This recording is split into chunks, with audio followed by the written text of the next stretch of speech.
Hello folks, welcome to the channel Jose. Today we're going to show you, give you an idea how to replace the upper radiator hose on this 2012 Nissan Versa. And for this procedure, we have lifted our car so we can get underneath, so we can actually undo the drain plug, and then we have put a container on the bottom so we can capture it. But there's something you have to do for that liquid to fall right into that container, and we gotta use a hose. And another thing is, when you're doing this kind of procedure or opening the radiator, you want to make sure that the car is completely cooled down, because otherwise you'll burn yourself. If you just stop driving it and you open the radiator or you start undoing a hose, you're gonna burn yourself. You don't want to do that because that liquid is really hot. And then another thing, while we're doing this replacement, we're gonna drain all the fluid down, and we're gonna add new antifreeze so we can start with a fresh one. And with that, we're gonna show you what we do and how, so you can get an idea. You can do this replacement at home without taking it to the mechanic and save some money. Antifreeze that we're using is gonna be the blue color, and it's a 50-50.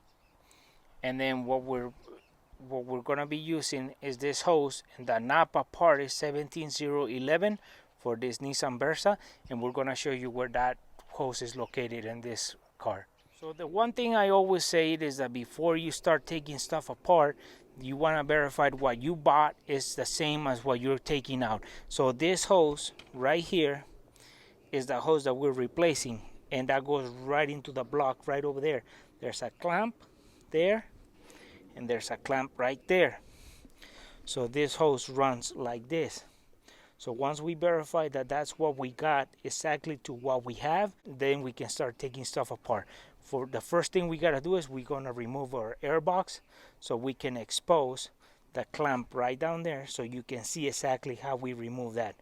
You don't have to remove this box, but we're gonna do it so you can see clearly what's going on down there. So if you wanna remove the box or move it out of the way, what we're doing is we're gonna unclip it, take the filter out, and then what we're gonna be doing is we're gonna remove this 10mm bolt. So there's that one and this one. And then once we undo the filter, those two bolts, we're gonna come over and undo this clip from the intake. We're gonna pull the box like this, and then we're gonna make sure that that hose right there, that's a vacuum hose, we're gonna undo it from the box from the bottom, so we can tilt this air intake box a little bit so we can get down there to the clamp.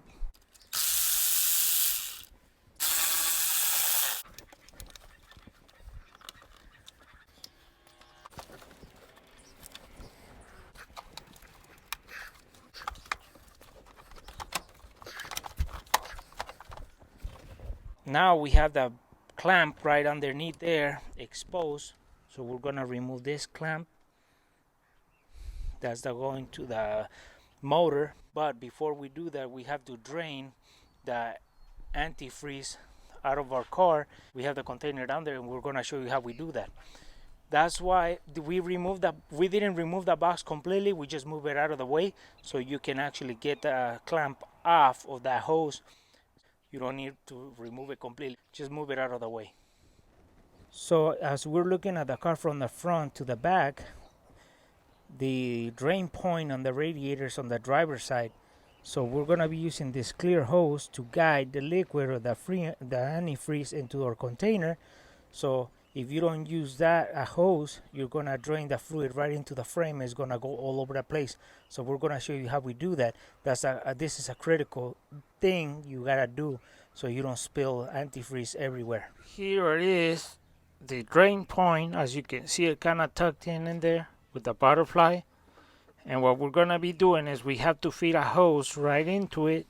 We can get the coolant out of that drain point through the frame, because otherwise it's gonna fall into the frame, and we gotta feed it right through there. So we use a hose to guide the antifreeze out of that drain point. Once we had a hose from there through the frame into the container, we open the plastic nut and then we let it drain. So now we have the clear hose through the frame into the drain point, so we can guide the antifreeze into our catch container. So now we can start opening that drain point.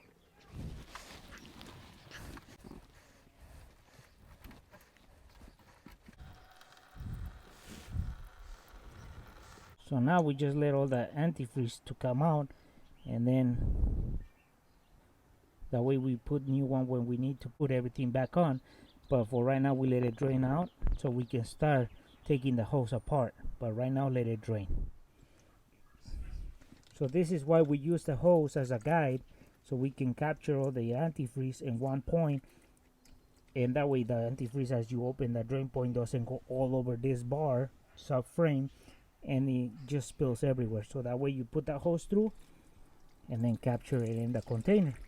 So once you start draining the fluid below, then you want to take the radiator cap off, so that way gravity does its job, and then the air replaces the liquid that is coming out, so it helps the liquid come out. So you want to drain it all the way out, and you can help by removing the radiator cap. But at the same time, you want to keep an eye on the low part, so in case the hose comes off, you want to get in there, you don't have a mess below.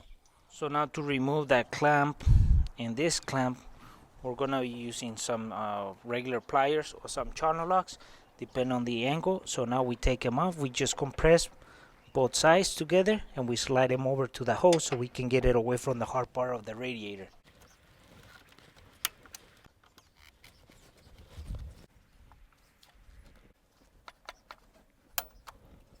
So now that we got the clamp and this clamp slid away from the hard parts, we can twist it a little bit and pull them both out, so then we can start putting in our new hose.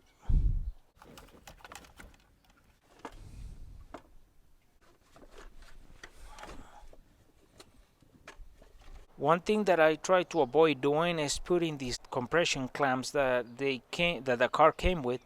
So once I take a hose out, I try to put these regular hose clamps that I can tighten myself, because these ones, they lose their strength and they start leaking. So that's one thing I don't put back on, those hose clamps. So I try to put new clamps on that we can tighten.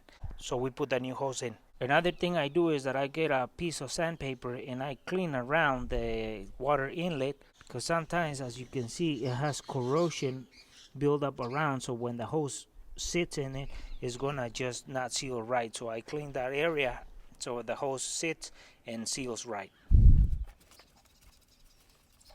So now I grab my hose and then I make sure the inner side is clean, just like the other side. And then once I put that in, I put the clamps through one side, so I slide them to the other side, and then I can slide it to the radiator side. So if you're having problems sliding the new hose into the water inlet, there's some grease that they sell especially for this kind of scenarios. So it's made for the hose, so they can slide it right in there, and it's some sort of a grease. So because these hoses are brand new, it's gonna be kind of hard to slide it dry in there and into the radiator. So we're gonna expose why. As you can see, the new hose, which is without the clamps, is the one that is a smaller or reduced diameter, but because it's brand new one. The old one is this one, so the opening is bigger, and this hose is being already expanded a few times, as you can see, because the heating and cooling and heating and cooling. So now that we put some grease, we slide it in.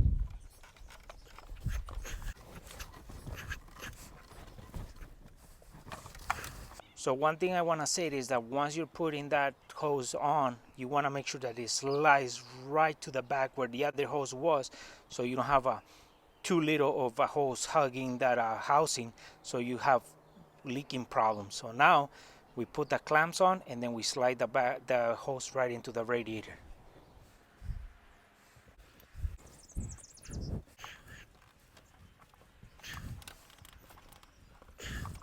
So we have put the hose down there. We have the clamp down there, not tightening yet, and then we have the hose put in on the top piece of the radiator, and then we have the other clamp in there that we're going to slide over, and we can tighten it, both clamps, close our drain point out, and then we can start adding our antifreeze now, so we can start filling up the system.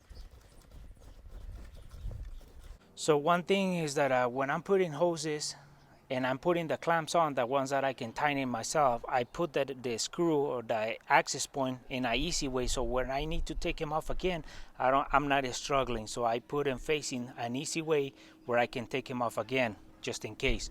So you don't want to put them on a weird angle, and then you're struggling trying to get them out. We have put the hose, the clamp, the radiator clamp, and now we can close our drain point and start filling up the radiator with new antifreeze. So there's our old antifreeze. It's blue, you can't tell, but it's blue. But now we have closed our drain point out. We have everything back on, so all we have to do is we're gonna put our tool or spill-free funnel on to get the antifreeze in and get the air burp out of the car. And one thing I do also is I lift the car so I can keep the highest point towards the front, so the air travels to that highest point and it comes out, and we replace it with antifreeze.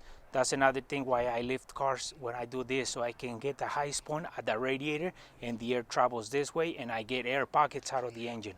So now we start adding our antifreeze, and then once we verify there's no leaks, then we can start putting our air box right where it was.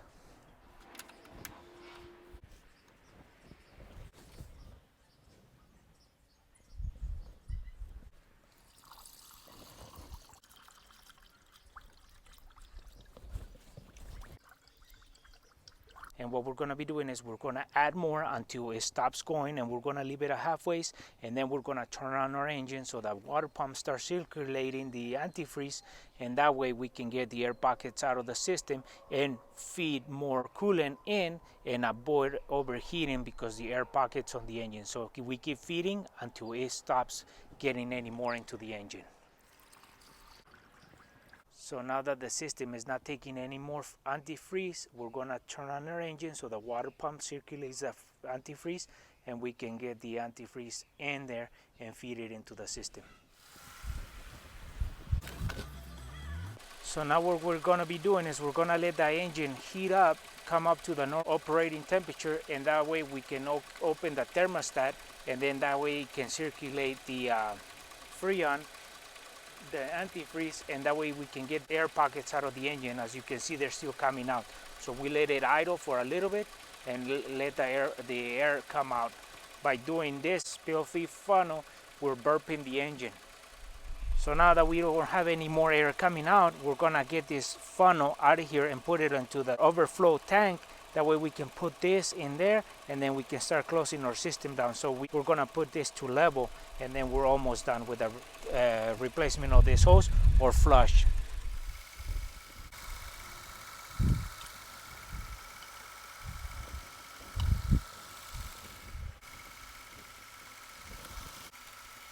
Now that we have our radiator back up and closed, we can fill up this to the high point or the max or overflow tank. So in case the system needs more antifreeze, it gets it from this overflow tank. So now we can fill this up to level or a little bit more, and we're almost done. So now that we have our overflow tank up to level, we can start putting everything back on. Now that we verified that there's no leaks and all the system is up to level, now we can put our air box filter back on so we can drive it back on the road. And you're gonna ask why you got the car running without the filter installed correctly. That's because we are just having the car in an idle situation, under control situation, where there's no dust flying around. So we put that back on.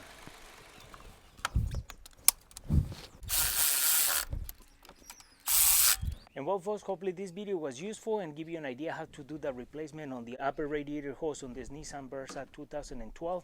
And the one thing I want to say is that before you start doing this job, you want to make sure you got the right parts and the right liquids to do this repair or flush. And one thing is that you want to make sure that this car or your car is cooled down before you start opening systems, so that way you don't burn yourself. And another tip is that you want to lift the car from the front so you can get all the air out of the system when you're doing this burping, so that way you don't have an overheating, and that way you avoid air pockets on the system. For those folks who are watching our video and haven't subscribed to our channel, please subscribe. If you like our video, give us thumbs up, share it, and we'll see you soon with more videos here en el canal El Chano Jose.